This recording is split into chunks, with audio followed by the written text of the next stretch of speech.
Welcome back to another video, Life in the Gap. We're going to be working again in the kitchen, continuing on with this remodeling the sides you're looking at there anyway. We're going to actually paint all the cabinets white and replacing the appliances as you will see later. Okay, boys and girls, so we're putting in another late night. It's about 2 o'clock in the morning, and we're going to be making some doors for the refrigerator surround. We got two doors that go to it. So let's go ahead and get our boards cut. I've already figured out what they need to be there. We got our chop saw set up. Got us a 1x3 piece of pine. This is going to be painted white, so we're just using pine. Don't have to use any special expensive hardwood. So let me go ahead and throw you on a tripod, and we will get started with slicing and dicing that board up there. Try to get you over here where you can see a little bit without banging you around too much. And we'll cut a couple of these and let you watch. So we're going to need 4 pieces at 13 inches for the stiles. I've already looked through my stock to see if I had any scrap pieces that were 13, 14, 15, whatever. Go ahead and square this end up. It looks like it's got a little curve to it. One thing you got to be cautious of when you're dealing with this store-bought wood. Sometimes it's not perfectly square. We'll cut this at 13, like I said.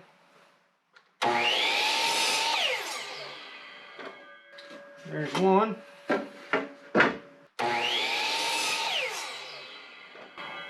And 2. See if I can hold this and show you how I'm marking these things.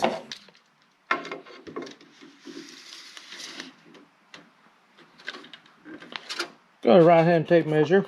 Need a left hand, I guess. We'll put that at 13. Bring the saw down there. Line it up. And then we'll cut it. Hard to do holding the camera. Sorry.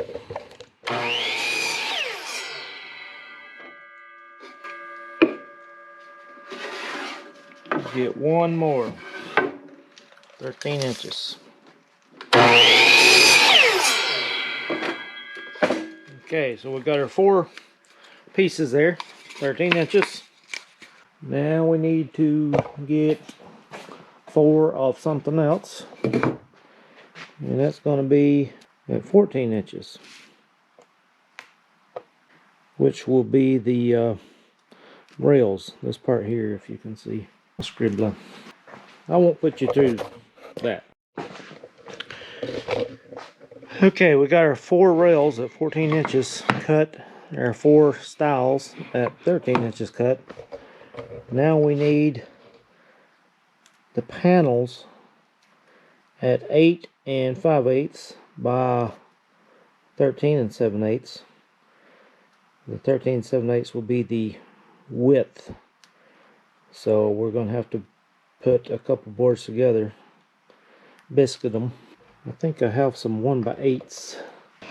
These things are so expensive. Hate to even cut them, but you got to do what you got to do. So we'll set this up on the other chop saw here and slice them off at 8 5/8. Slice and dice. These are 7 3/16 wide, so we can put 2 of those together to come up with our 13 7/8. Of course, we'll have to cut a little bit, shave a little bit. 8 5/8. 8 5/8. I have a vacuum hooked up to that, if it'll work.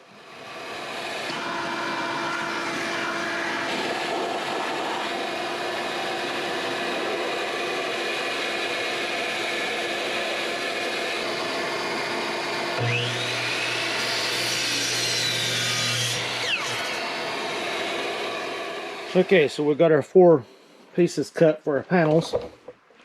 Now we just need to biscuit those babies together. These where they're so short, at just 8 and 5/8, I'm going to need to put my biscuits very close together so that they won't show when we do the raised panel route out for it.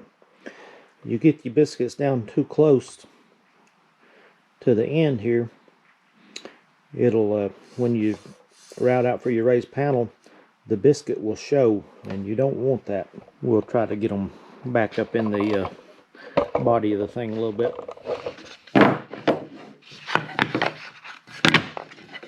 Make sure our end grain is facing the same way on the pieces that we put together, and we'll try to get pieces which are closely resembling each other here.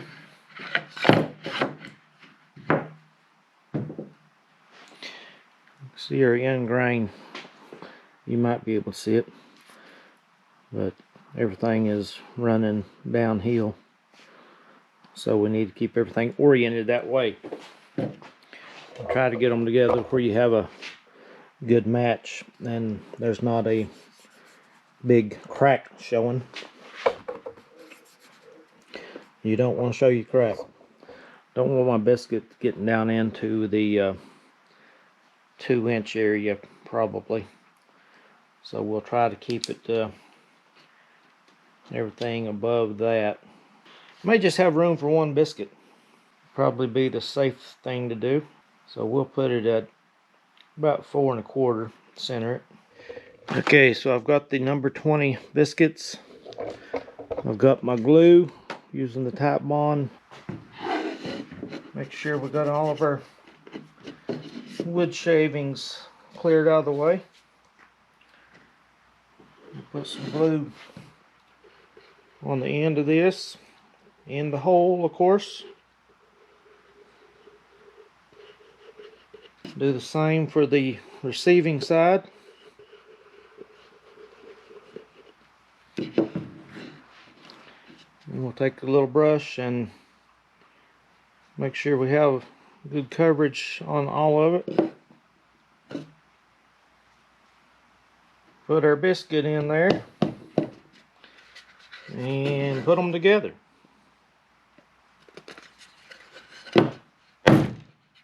Get the clamp and stick on it.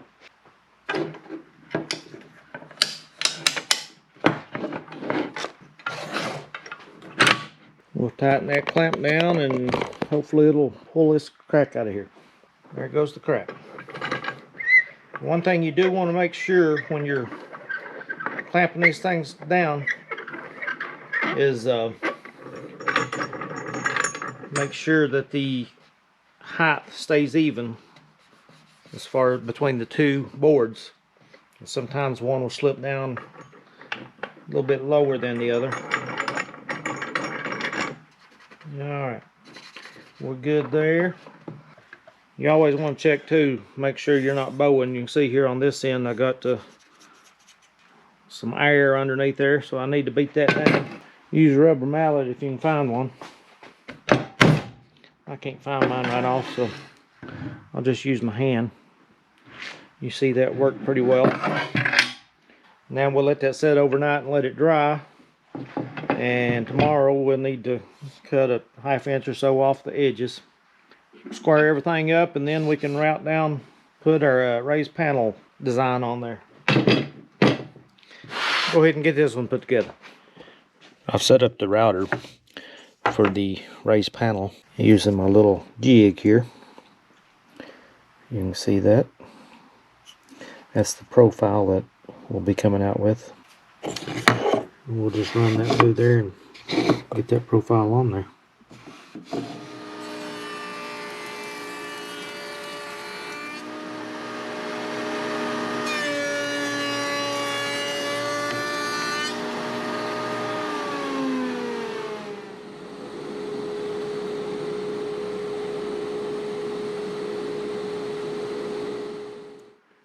Now we'll adjust the router bit for this profile, which will be the top and bottom rail, of course.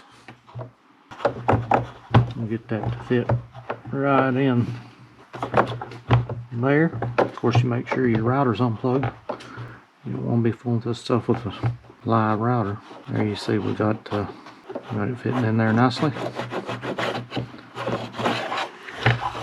We'll lock her down and start her routing. We'll run these through face side down.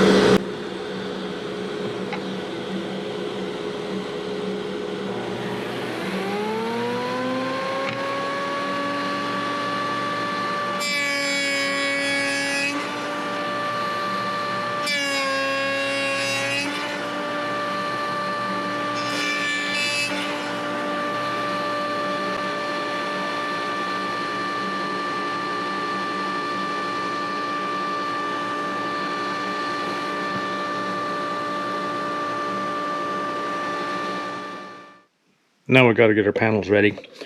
We got to get the glue squeeze out off of the front, back, whatever this turns out to be.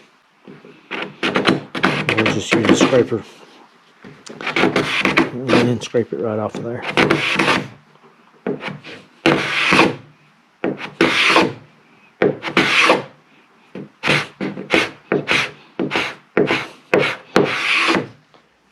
Well, now we need to rip our panels down to size. You can see we have need it to be 8 5/8 by 13 7/8. We have our two panels here. The 8 5/8 we already have, and the 13 7/8 we're currently around 14 1/2. So we'll need to set the table saw up to 13 7/8. Let's go ahead and get that done.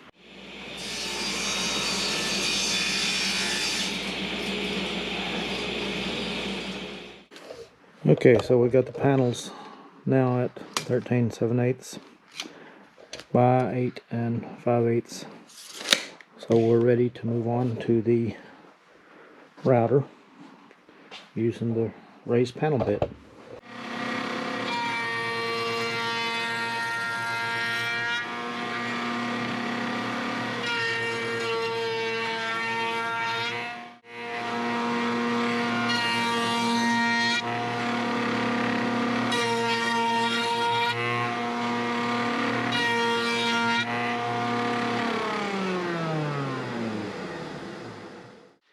You need to sand down all your edges before you start putting primer on or stain.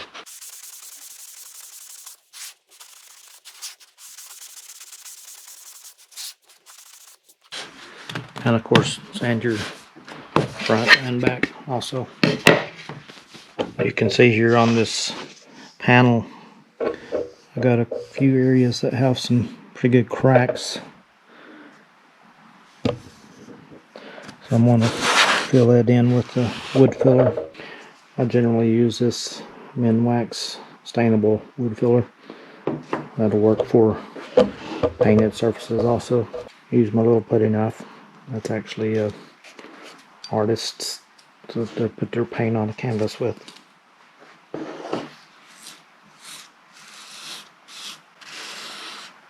I think I'm about to get to the point that I need to put some add some water to this wood filler. Be getting a little bit dry. So we'll let that dry and then we'll sand it down, put the primer on it. It's a new day. We're back in the shop again. You see we got the coffee rocking. We got our panels and our rails and stiles that I've already sanded a little bit on the rails and stiles, just a light sanding, being as we're going to paint them. And of course, after I get the doors all put together, we'll give them a better sanding. But panels here, I need to sand down where I put the wood filler on, so we'll get that done. We'll get a coat of primer on everything, let it dry, and then we'll glue the doors up, put them together, let them set, kind of route the edges off a little bit to make them a little bit softer, get rid of that square edge on there that people bust their heads on. We'll get that all done and show you how we do it here. This here's how we do it with coffee. Well, this on the raised panel part, I'll use the old hand sander on it, and then we'll get the flat part with the orbital sander. Actually, I'm just going to go ahead and hit this with this, well no I won't. I'll use that orbital sander. Oh, hold your ears.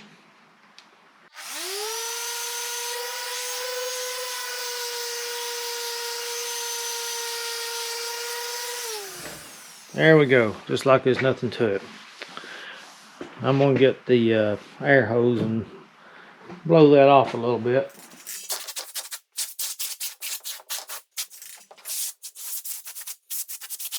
I like to blow the sawdust out of the pores in the wood, the grain.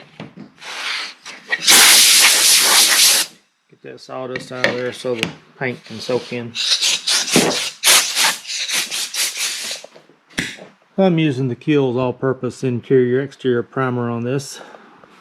I'm not particularly picky with my primers. I generally put 2 to 3 coats of paint on anything, so that primer, just kind of use it as a base coat. I mean, I don't go with just pure water primer, but Kills is a pretty good brand generally, as long as you don't inhale.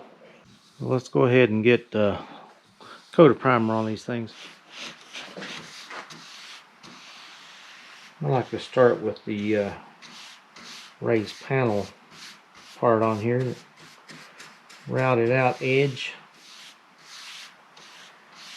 That the flat part there, you do want to keep that beat down, or you'll have a ridge around through there. I shouldn't say beat down, keep the brush down. You give it a few seconds and it'll start drying and create a ridge along that edge, which you don't want that. I generally do brush my paint on. I don't particularly care for the air spraying it on. Just creates too much overspray. I don't particularly like breathing that stuff. Of course, I can wear a mask, but still yet you have the overspray getting all over everything. These flat surfaces, I will use a foam roller. Put the paint on there, keep the brush strokes out of it. I'll put a little primer on the edges of these rails and stiles also. Kind of hard to get those places with the foam brush after you get the doors put together. Painting is one thing that I have a big problem with now, since I've had the rotator cuff problems. This back and forth just absolutely kills my shoulder. Moving the brush back and forth like this. I can't go for too long. Just a couple minutes generally, about as long as I can stand to paint like this. Switch arms and try a little bit, but I'm not left-handed, so it's not pretty, if you know what I mean. About like trying to throw a ball with the non-dominant hand. Alright, we'll let that stuff dry up and slap it together. Okay, so I'm going to put the doors together now. I have a 90-degree jig here on the edge of the table to keep the thing straight. We'll get one of our rails and one of our stiles. And glue up the end of it. Put some glue on all the joints.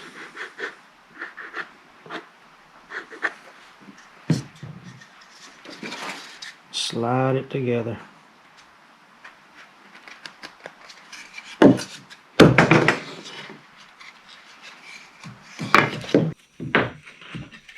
Then we'll fit our panel in.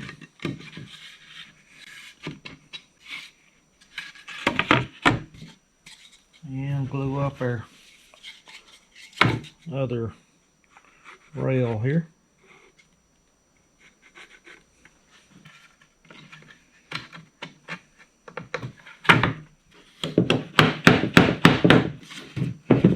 Okay, got it together. And then we have to make sure it's square. If it's not square, it won't fit on your cabinet correctly.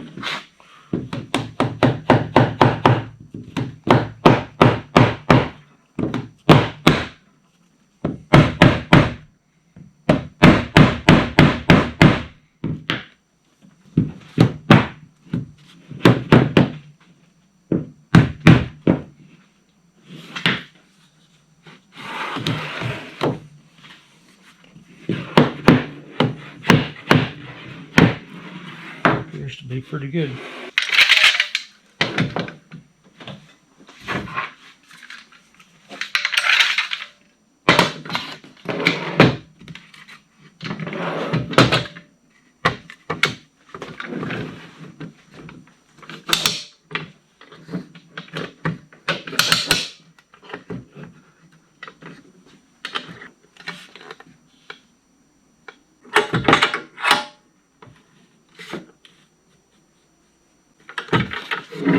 Make sure it's not bowing up on you.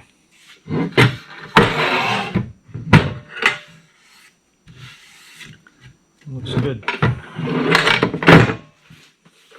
We'll let that dry, and then we'll route off the edges of it.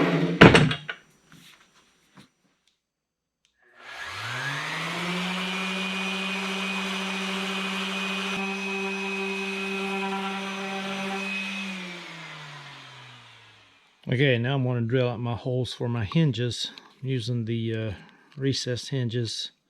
This is my little template that I'll put on the back side of the door, and we'll use a Forstner bit to drill out the hole.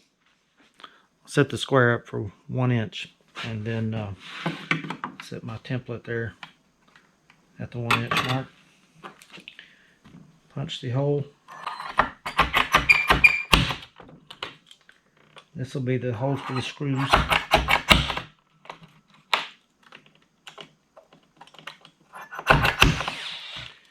And we'll take the Forstner bit down to a depth of the entire bit.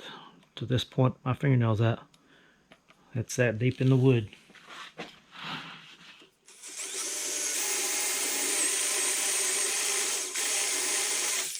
This does get to be a little messy.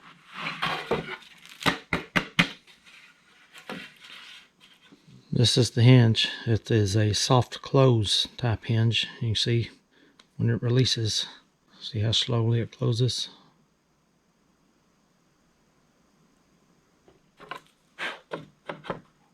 That's good. That's good. Next we will round over the edges a little bit with the round over bit on the router. Okay, so I got the router set up.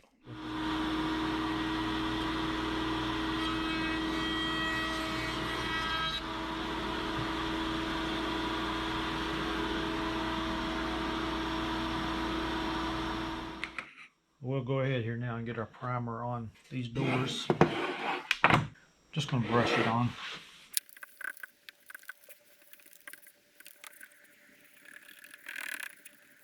We're finally ready to put us a coat of primer on the fronts of these doors.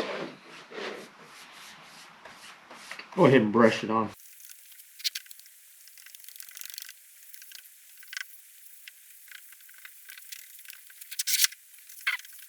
Now we've got to get our edges.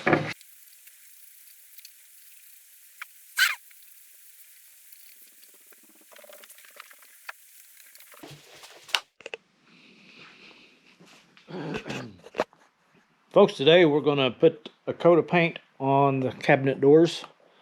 Be using the Rust-Oleum cabinet and trim paint. This is a Walmart special, about $20 a quart, give or take. And we'll probably put about 3 coats on here. I've already got a coat of primer, and I've got a coat of the cabinet paint on the raised panel, all the routed out edges and whatnot. We'll go ahead and put a coat on the flat spots. We're going to be using a foam roller. This is a 4-inch roller. We have pre-wet the roller and just using this little old generic plastic tray. Works pretty well. So we'll go ahead and get started on this. Coat a roller good. Start over here on the far corner. Foam roller, you don't want to press hard. That will leave air bubbles. Just gently let it roll on there.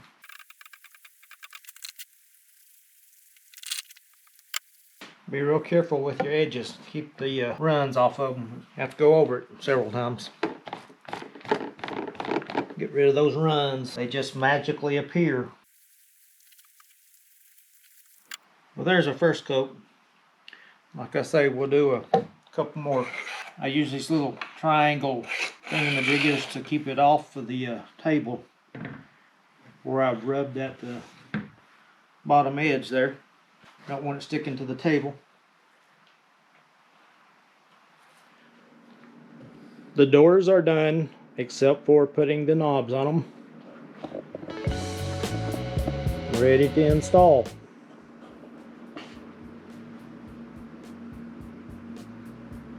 I would turn them over and show you, but my hands are probably dirty and I don't want to get the things dirty. Well, I have the doors installed on the refrigerator cabinet now. As you can see, I still do have to build a couple more cabinets on either side and put handles on there. Also, the rest of the cabinets in the kitchen have to be painted. We'll get around to getting that done, get it recorded so you can see. We do appreciate you watching. If you're not subscribed to the channel, please consider doing so and give us a big thumbs up. We'll catch you on the next one.